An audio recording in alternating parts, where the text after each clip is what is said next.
Thank you for tuning into this video about Iranian history. Now, I'm going to breeze through some of this early introductory stuff so I can dive into history and we can cover a lot of that content.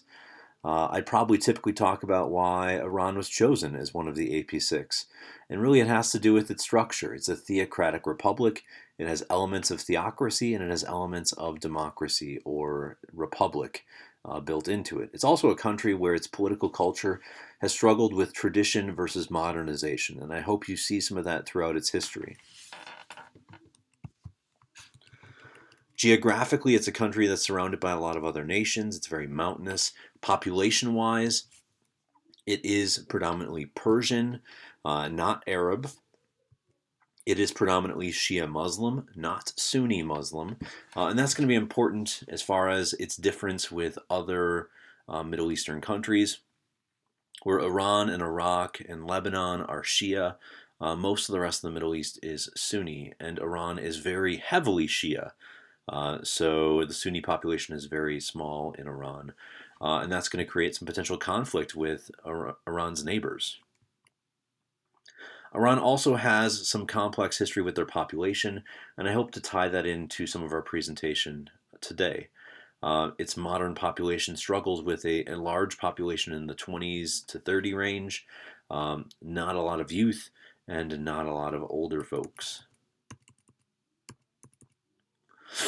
Now, Iran's history, it goes way back. There were Safavids and other empires that ruled over this region, but we're going to start in the early 1900s when there was a constitutional revolution that established a new constitution with a lot of democratic elements.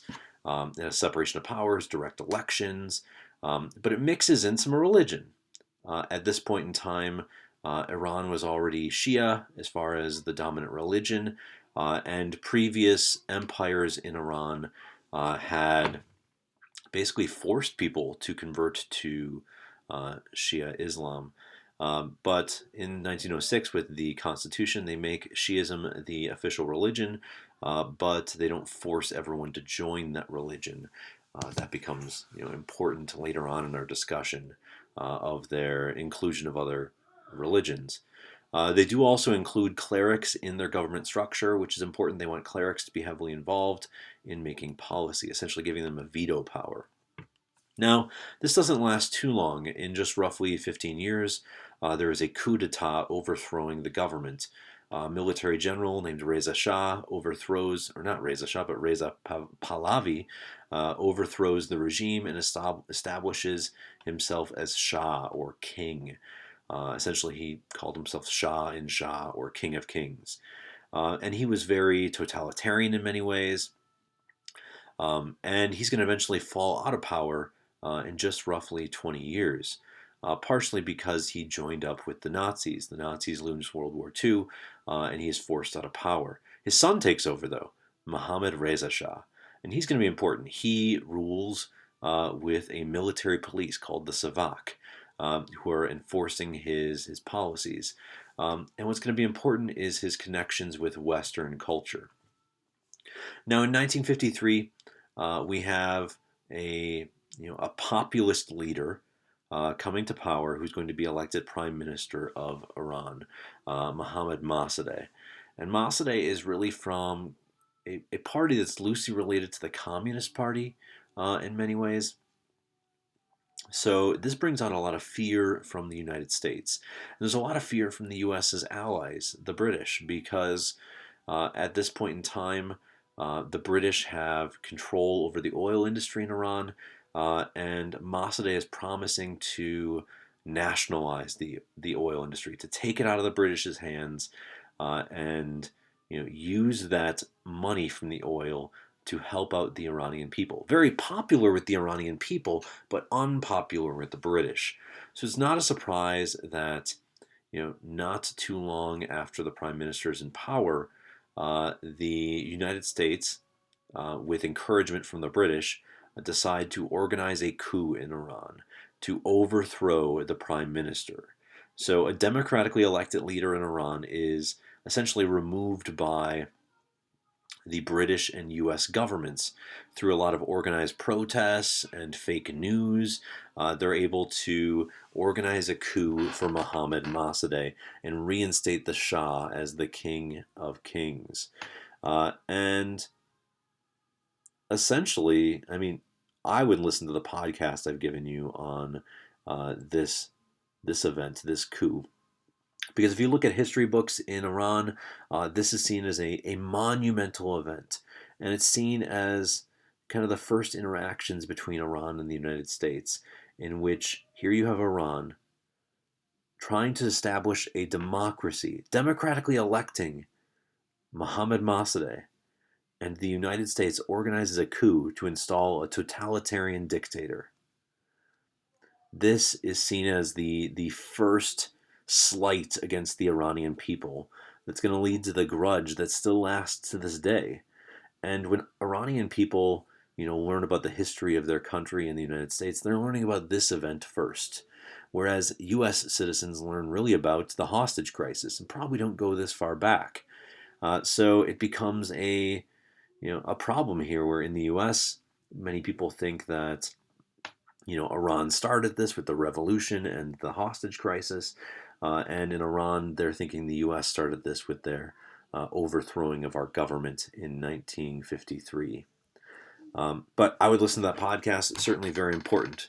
The Shah comes back to power, and he forces in a bunch of westernization. He wants to change up the culture and make it more secular. He takes away land from the clerics and gives it to the peasants. He gives out women's rights. He encourages people to wear whatever they want, to dress however they want. The 70s are a time filled with a lot of Western fashion and Western music flowing into Iran. And the Shah doesn't have to care about what the people want. He doesn't have to care about the conservatives or the clerics, because Iran is really a rentier state.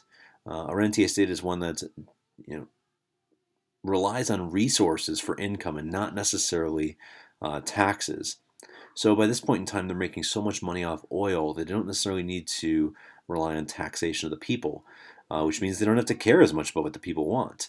They can focus more on whatever the initiative is. And for the Shah, it's about secular values. He was Western educated. His own beliefs are very Western. His own culture is very Western. He has food flown in from Europe because he loves Western food. And he's using these revenues to make himself wealthy, to industrialize the country, and to centralize industries, taking more and more control. Now, his downfall is going to be that he, ignored the civil liberties. He crushed newspapers. He didn't allow, civil society to flourish. He alienated to the intelligence, the university professors and the city folk. He alienated the clergy, and the clergy are going to really lead the revolution in many ways. And he just seemed like he wasn't a man of the people. He was the opposite of a populist in many ways. He seemed very elitist. He seemed distant from the people, wealthy, kind of living in his own palace away from the people.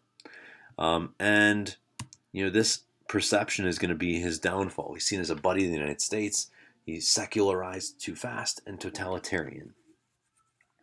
So a revolution forms, and there were a lot of different protests that suddenly spurred in the late 1970s, some of them led by clerics, some of them not, but they all kind of unite in one gigantic revolution. And a lot of it is due to economic downfall, some of it's due to the Shah himself, and you have clerics leading protests, you have people leading protests. And when we look at Iran today, the people do see protest as a way to get things done, because the revolution is going to be successful in changing the regime.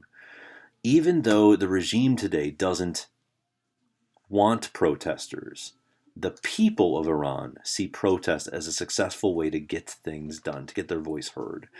Even though they may be crushed, it is a popular way to handle things.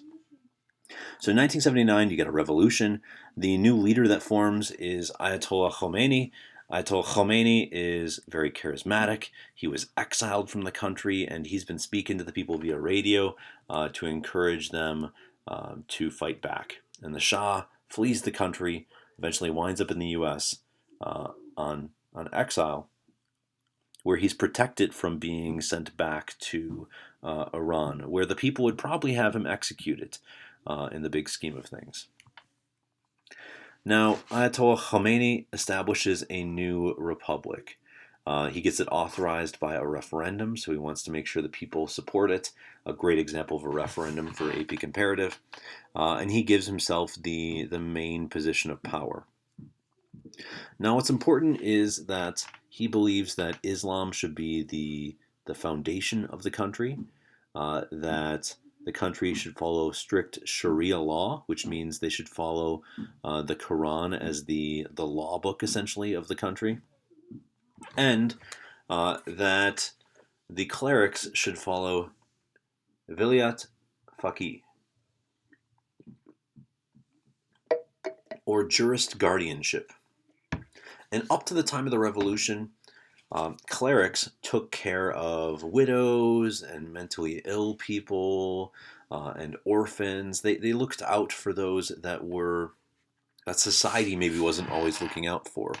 And now, as the Ayatollah and the clerics are taking control of the government, they see themselves as, providing authority and guidance for all of the community, not just a few people. And these clerics should be the ones that interpret Sharia law and make sure that everyone's following it. In fact, an example of Sharia law would be the prohibition on alcohol. The Quran would say that alcohol is not allowed, and that became the law in Iran. It's illegal to have alcohol. Does that mean there is no alcohol? No, that means there's bootleggers and illegal processing of alcohol. In fact, if you've been paying attention to the coronavirus in Iran, there was a social media rumor going around in Iran that alcohol would prevent you from getting coronavirus, and people were buying more illegal alcohol from bootleggers than ever and drinking too much to the point that you had a lot of alcohol poisoning coming up in Iran. So recently it's become a major problem where people are dying from alcohol poisoning in the hundreds. Now, of course, you have the Iranian hostage crisis, which you have an embassy that was taken over by protesters, and you have people taken hostage.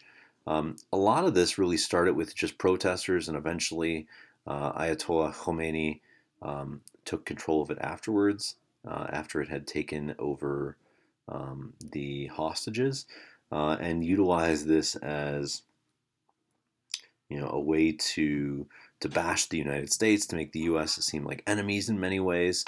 In fact, the Ayatollah's prime minister didn't like this, and the Ayatollah will eventually get rid of the prime minister position from the government. Also, during this time, you have the Ayatollah trying to change the culture of Iran, getting rid of a lot of the Western influence, getting rid of a lot of the secular values that the Shah had pushed for. So, making it mandatory that everyone has to wear the veil, instituting new rules for society to make sure it's following these conservative Sharia law principles.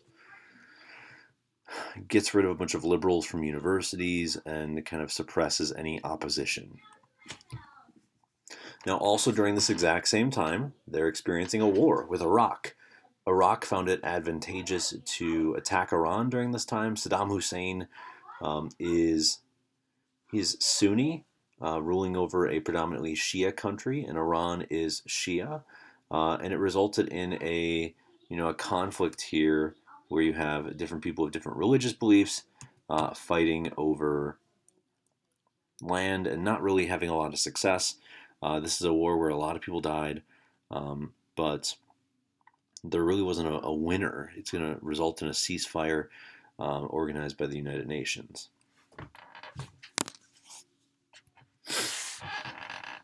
Now, eventually, Ayatollah Khomeini does pass away, and he is replaced by Ayatollah Khamenei. The names are relatively similar. It's not important that you necessarily memorize their names. If you see Khamenei or Khomeini anywhere, just know that he's the Ayatollah of the country. This is the second Ayatollah and the We've only had two ayatollahs in Iran at all.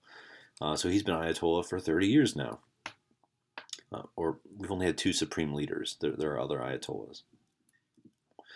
Now, Iran did institute a presidency, and they've had a lot of different presidents over time, some more moderate, some more reformist. Probably the president to focus in on the most would be President Ahmadinejad. I would probably say overall, the supreme leader, Ayatollah Khomeini, has all the power. Most of the power is centered on the supreme leader. There's a lot of power coming out of that one entity. The president, in essence, doesn't have a whole lot of power, but the president is the one that speaks out to the people. The president is the one that speaks out to the international community. And the president kind of pushes what the supreme leader wants. I'd say oftentimes the supreme leader is probably seen as the puppet master behind the scenes, whereas the president is out there in being the face of the country. And Ahmadinejad was ultra conservative. So an ultra conservative leader here that's going to take very, very extremist views for the rest of the United States, or not rest of the United States, for the rest of the world. The rest of the world is going to kind of see him as very, very extreme. He's a non-cleric president, so he's not a cleric. He has a history of engineering, and he takes over. And Iran's, not Iran, but Ahmadinejad's second election is actually thrown into question because there was potential allegations of fraud. There's a lot of huge protests that form. Turnout was very high as far as the election, and Mousavi basically urged his supporters to take to the streets to protest the election of Ahmadinejad. And the supreme leader voiced his support, saying the election had no fraud and that Ahmadinejad was the winner. So we saw the supreme leader showing his support for the more extremist, ultra-conservative Ahmadinejad, even though it probably hurt his legitimacy in the long run, because Ahmadinejad, he shut down newspapers, he shut down civil society, he had people arrested on the internet, and really organized the Iran's great firewall of restrictions on internet access. He encouraged vigilantes and created morality police to enforce dress codes and other cultural laws, which hadn't really been strictly enforced. You saw an increase in torture and executions to the point that Iran has reached about 2,000 executions a year at times. You saw Ahmadinejad threaten Israel, threaten the United States, called into question the Holocaust, and was pushing for nuclear fuel research.